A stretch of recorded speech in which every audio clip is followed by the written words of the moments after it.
Welcome to the Sanity Project podcast, where you can awaken your mind to clarity and success even in today's life challenges. We're here to provide insights and solutions that will help you live a sane, healthy, and prosperous life. Here's your host, Joanne Victoria. Hello, everybody. This is Joanne Victoria with another amazing episode of the Sanity Project podcast. You are here to discover a life of clarity, confidence, sanity, and entrepreneurial success. And our guest today is going to be a great help to all of you in all areas of your life. Our guest is Sid Garza-Hillman. Sid Garza-Hillman, writer, nutritionist, podcaster, and YouTuber, helps people truly take control of their lives through his unique small steps philosophy.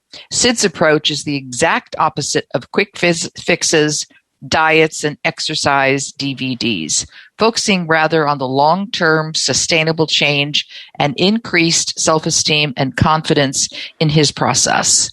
Sid holds a BA in philosophy from UCLA, is a public speaker, host of the What Sid Thinks Podcast, certified nutritionist and running coach, and is the founder of smallsteppers.com. He is the Stanford Inn and Resorts Wellness Programs Director and Race Director of the Mendocino Coast 50 Trail Ultramarathon. Wow. Welcome to the show, Sid Garza-Hillman. Joanne, it's really nice to be here. Thanks for having me. I am grateful that you are here. Your presence is timely, at least for me, and I hope for a few others who have lived through this last year of being maybe somewhat unconscious, afraid, overeating, not exercising enough, not paying too much attention to themselves.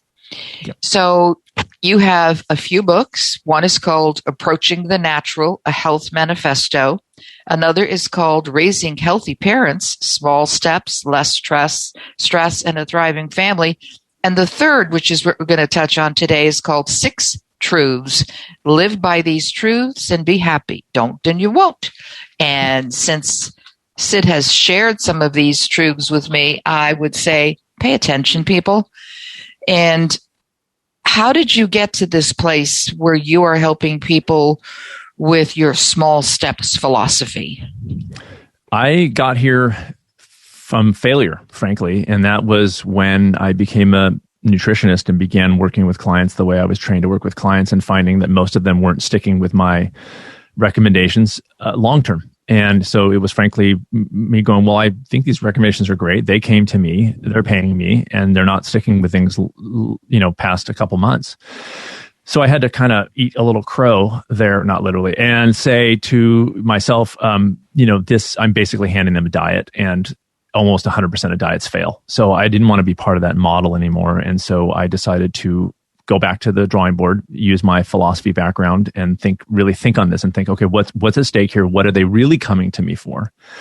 And then I was able to then formulate my small steps approach, which I still use today. And that is primarily focused on empowering people to manage their stress via my approach that allows them to stick with something long enough for it to be a habit.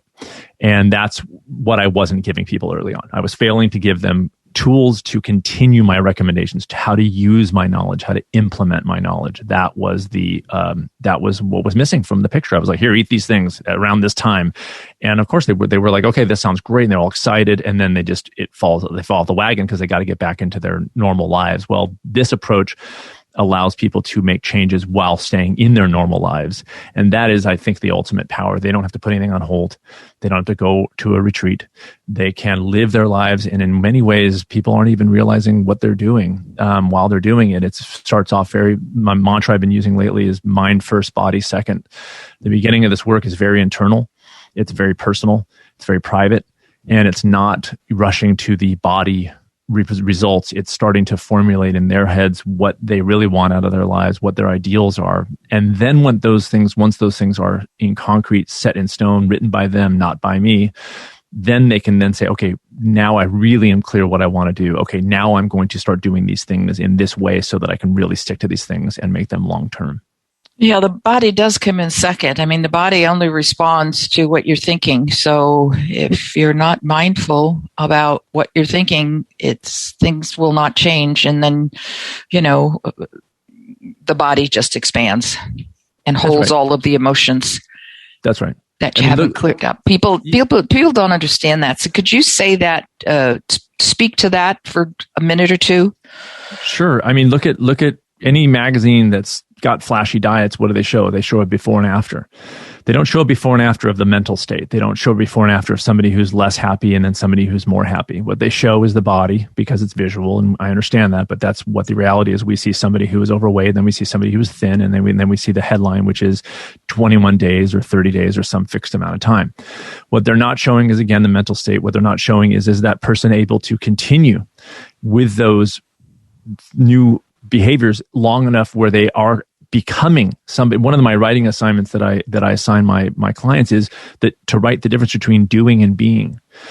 Doing is anybody can do a diet. You follow the book. It says do this on day 21, and they do it. They go to the shopping list and they do the recipes and they put everything else on hold. Their family's kind of sitting on the sideline going, I hope mom or dad is going to come back to us at some point and kind of eat dinner with us. But anyways, we'll wait for the 32 days, whatever. And thank God it's going to be over soon. Yeah, exactly. They can count the days just like you can.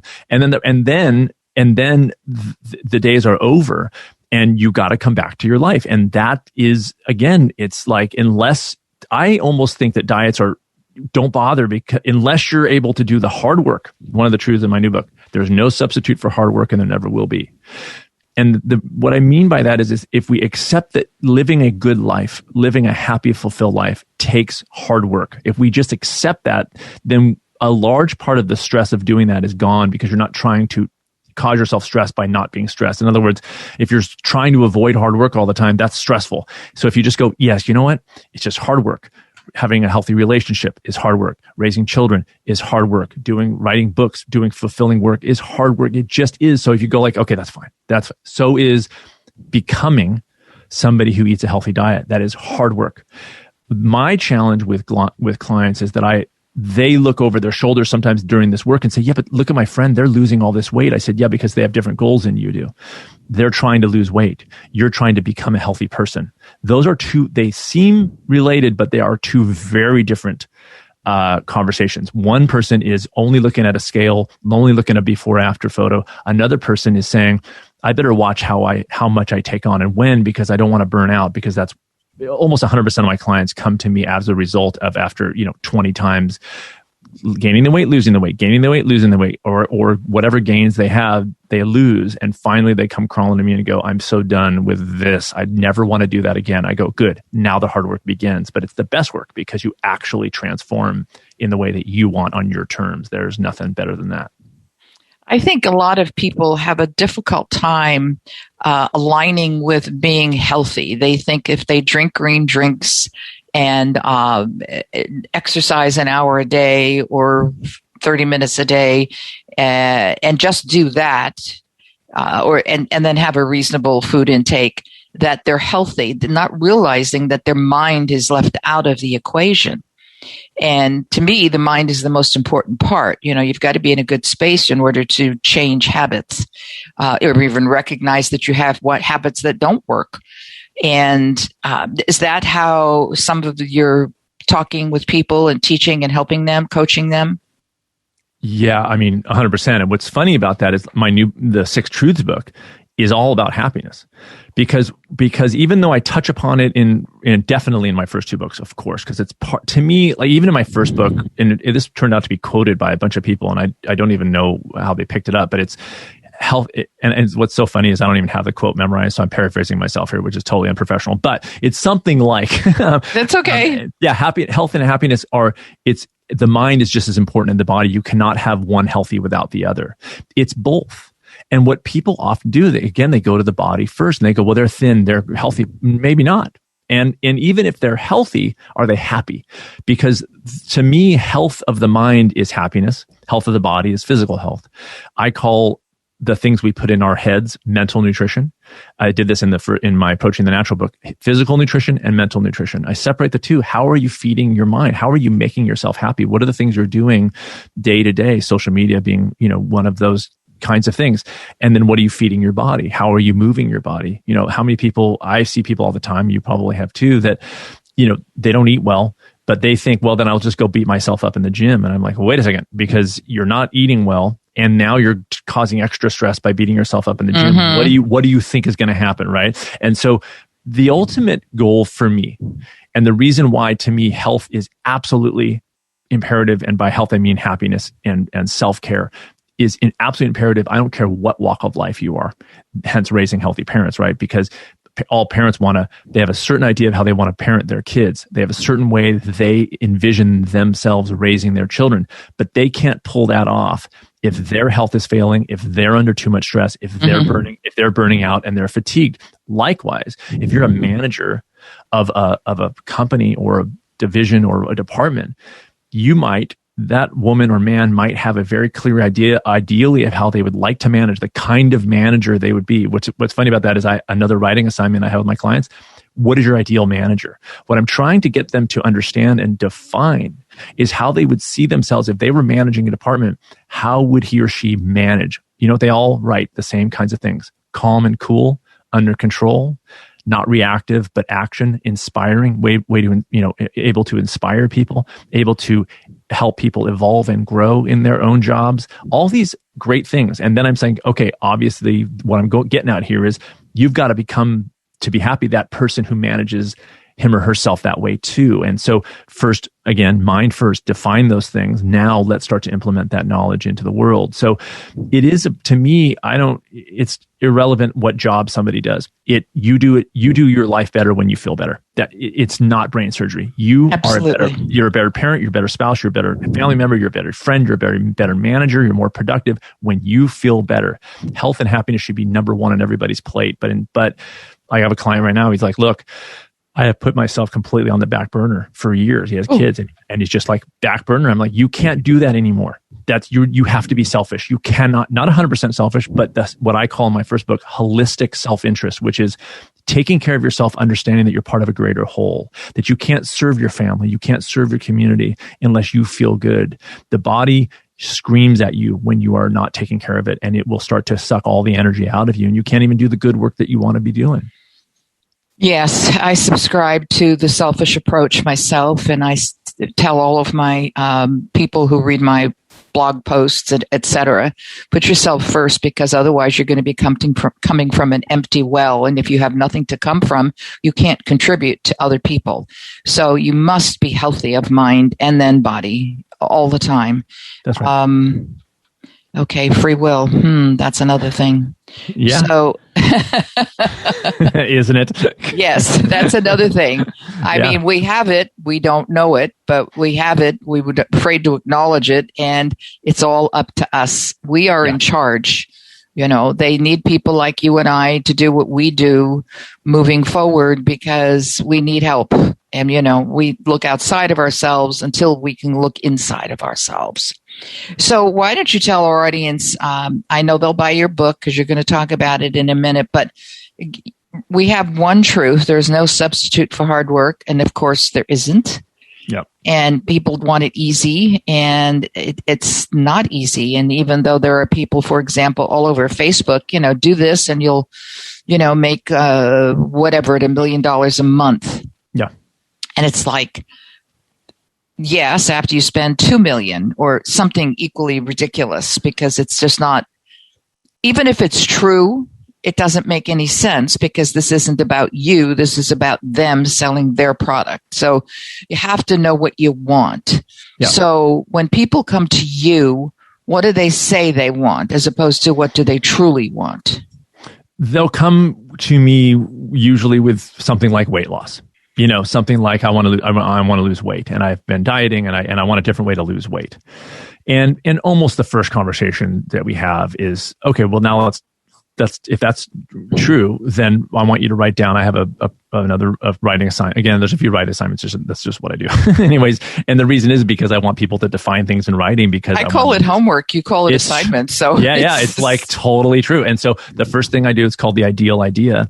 And I have them write down exactly what their ideal life is, as if they're living it now, as if they had no idea what's actually happening. And somebody said, you are living your ideal life. Mm-hmm. Not one of them, Joanne, not one of them, but I've been doing this a long time, has ever written, I go from diet to diet, or I lose weight and I gain it back. They all write things. And in fact, none of them, I don't think not one has ever written, I want to lose weight, or they write things like, I have a healthy relationship with food. I'm at a healthy weight and I don't really think about food that much. I don't beat myself up when I eat something less than healthy. I don't really care. I'm not stressed about it. And then they immediately go into, I write books. This is all ideals. They might never have written a word in their lives, but they write it down. And then they go, I spend this much time with my family and I travel these places and I do all these amazing things. I said, throw everything at the wall, right? And everything you can you're a total ideal. Mm-hmm. Later, we get into ideas of perfection, how that's derails people, and how it's never really about the goal. It's about it's about hard work day to day. It's about doing actions day to day. That's one of my truths, is happiness is in the A to Y. In other words, not the Z, it's in the A to Y. That's where it lives. It's in the boring, happiness is in the boring day to day stuff. It's not in the exciting one-off. Those are great. I'm an ultra runner. Crossing a finish line, incredible. But it's the life that you come to the next day that comes back, that you have to come back to. That's where happiness lives. And that's the profound work of this, is to focus on the mundane, the being with your family, doing work that is satisfying for you. Like, you're a coach. I'm a coach, incredibly satisfying, but I also need help myself. I also do hard work myself to keep myself as healthy and happy as possible so that I can be a strong example for my kids and my wife and my clients. It's hard work. So it is a constant getting used to engaging in your life in this way, and then that's what that is. And so that's where 6 Truths came out of. It's like, this is what's at stake. Like, this is the most important thing. But yeah, most clients are like, weight loss. But then 5 seconds later, they're like, oh, I guess I don't really want to lose weight. I want to be healthy. And then there's a side effect of healthy, which is being at a healthy weight, but that's not really the primary. No, it is about being happy. And right. People don't understand what happiness truly is. They think that it's like when you were speaking, I was thinking it's like when people go away on vacation and then it's, it can seem artificial and, because it's not the usual. And then they come back and they're back in the usual. And the usual has no foundation. It has no hope. It has no home. It's just a drudge. And they can't continue to do that. There has to be a blend. So that they can feel the happiness that they had on the vacation, the excitement, whatever it is, more so on an everyday basis without having to run away. Yeah, a vacation is great. It will never solve your issues of happiness. Nope. Just by the way, just like eating a going to McDonald's.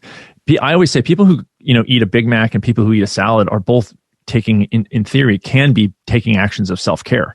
When you eat something that's pleasurable, it's because you want to feel good and you have a lot of stress in your life potentially. And of course, so the last thing I do as a coach is say, stop eating junk food, as if they don't know. Of course they know. Sure. But that's for them, it's the cigarette or the drug. It's like, they look forward to it. It's their little stress relief at the end of the day. So I leave that for a while and I start to teach them other ways of self-care, other ways of nourishment, mental and physical, other ways to treat themselves well.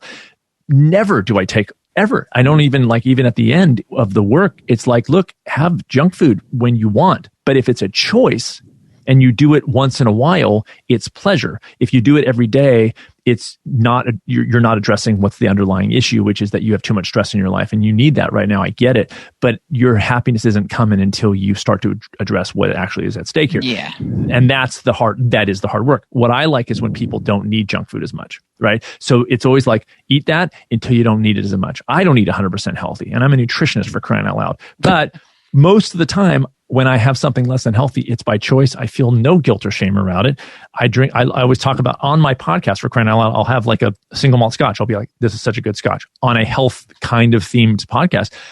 Very intentional, because I want people to know, like, there's no militancy here. There is a ethic of self-care. That means sometimes you do pure fun, but most of the time you also enjoy things, but not on the drug level like a scotch, but you enjoy things. But it's also this other added part, which is that you want to feel good day to day in your life. And that's the balance that I help people achieve for themselves.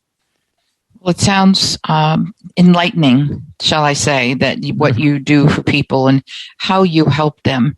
And okay, talk a little bit about being the race director of the 50K. My God, I'm exhausted even reading that.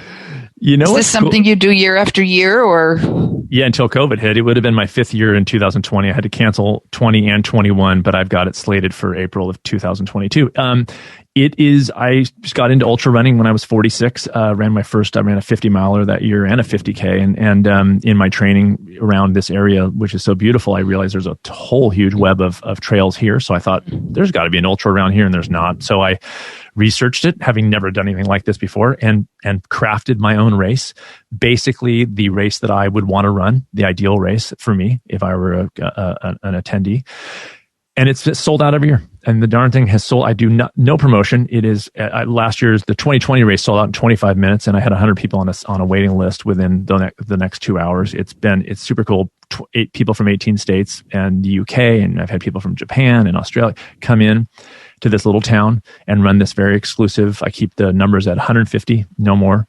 It's very familial and fun and intimate and exclusive and great. And it's trails. It's not messing around. It's 50K, but it's absolutely gorgeous. So yeah, that's at MendocinoUltra.com if people want to see pictures of it. It's absolutely gorgeous. But anyways, and so yeah, it's just like another little passion thing I do once a year. People are like, you should do another one. I go, no, it's so much work. I'm never doing another race besides this one, and I'm not doing it. I'm not doing it. They're like, do a half marathon too. I was like, nope. I know this race. I know how to do it. It's super fun. I'm not rocking a boat. Like, it's as good as it gets, So yeah, sometimes you could take on too much, and then of course you'd have to become your own client. When you were talking about this 50K trail, ultra marathon, etc., I flashed back on the race, and I don't know the name of it, when they would race through. The runners would race through Mill Valley out to the coast. What was that called? I don't know. There is the North Face Endurance series. There's also Beta Breaker. I don't know that one. I don't know. Beta Breakers? That sounds familiar. But yeah. I know that there was a race and they'd have to climb a lot of steps and go through. I did that one. Oh, that's I did one in that area. Dipsy, I can't remember the name of it. Dipsy. Yeah, Dipsy Doodle or something like that. But anyways, I did a North Face Endurance 50K in 2017 and did those steps. Oh my gosh, those steps. Wow. Yes. It was insane. I was like, are these ever going to end? No, I don't think I think by the time they end, you're ready to just jump off the ledge. There was a girl in front of me, and she was like 20 years younger than I was. And we're going up the stairs, and she goes to herself, my hips feel like I'm a 94-year-old woman. She was just brutalized all the way up. It's so funny. But anyways, great run. So tell the audience about, and I always remind my audience once, if not twice, please re-listen to this podcast because you will have forgotten more than you've taken notes on. So talk about the Small Steps program that you have on smallsteppers.com. Is that the correct title? That's it, smallsteppers.com. And for your listeners, there's a free 6-part video series that they can sign up there and watch that, and it'll tell them everything. And they actually learn a lot. I made it really informative. There's a lot of good content. And then if they want to sign up for the program, they can. The program, basically, I'm very involved. I do live Q&As, literally just me and whatever members are there who want to come throughout the program. But it is basically guiding people through a 12-week process. There are daily emails, weekly videos. It is unlike anything out there. And sometimes that's difficult because, again, most people dive into these things thinking that the big body changes are coming in the first week. And a lot of the first month is like pulling the reins back, going, we're not there yet. We're not there yet. Don't make a change on food. Don't even touch it. Don't even think about it. Think, engage, pay attention, write down. All the setting the stage for the new information that will come. That will be maybe the diet that you try, but it's in a different way now because you're trained to understand that you have to manage your stress along the way. Your small step is what is the right amount for you. Everyone's small steps are different. This is what makes my approach unique. It's not a fixed 2 minutes in the world kind of thing. It's you are in charge the whole time. You can raise your step from a 1-minute walk to a 30-minute walk. You know how to keep it in your life in a way that you avoid burnout and stagnancy. So this 12-week training is to train people my system that then they can apply to literally any area, including decluttering their homes, their marriages, communication, but also the obvious kind of diet and fitness realms too. But it's a system of stress management and habit change. How do people find you, Sid GarzaHillman? Yeah, they go to sidgarzahillman.com. The website it's functional, but it's being redesigned as we speak. Smallsteppers.com, that's the online program. And then smallstepintensive.com is my private coaching model. And I also run a wellness center at a resort here in Mendocino called the Stanford Inn. And that's the Stanford Inn, that's stanfordinn.com. So there's multiple ways to reach me and find me. And I'm on YouTube and my podcast, et cetera, et cetera. I think though all of those things are really important. Okay. I'm trying to think if I have any questions about content that you haven't touched, and I don't. So I want to encourage everybody that's listening to, again, re-listen to this podcast, take notes, because I fully believe you take notes with pen and paper, not on the computer. It gets to your brain faster and it becomes more part of your body. And go to sidgarzahillman.com, S-I-D, Garza, G-A-R-Z-A, Hillman, H-I-L-L-M-A-N. And you can get his 6-part series. Is it a 6-part video series? Correct, yeah. On smallsteppers.com, smallsteppers.com. And for those of you who are looking to get a free book, you can go to my website at askjoannevictoria.com/podcast and sign up for. What book are they signing up for? The True Self Handbook, a guide to transform your life. I want to thank Sid Garza-Hillman for being here today. He's been not only very informative, but very encouraging. And I would suggest people go out and buy the book, 6 Truths, live by these truths and be happy. Don't, and you won't. Simple, bottom line information. Thanks, Sid, for being here, and we'll talk soon. Thanks, Joanna. It's such a pleasure. Thank you so much. Thank you. Bye-bye. I hope you enjoyed this episode of the Sanity Project podcast. Please go to AskJoanneVictoria.com to listen to more podcasts. Check out Joanne's coaching programs and get a free copy of her report, 5 Steps to Achieve Life-Work Harmony. That's AskJoanneVictoria.com. Take care, and thanks for being here.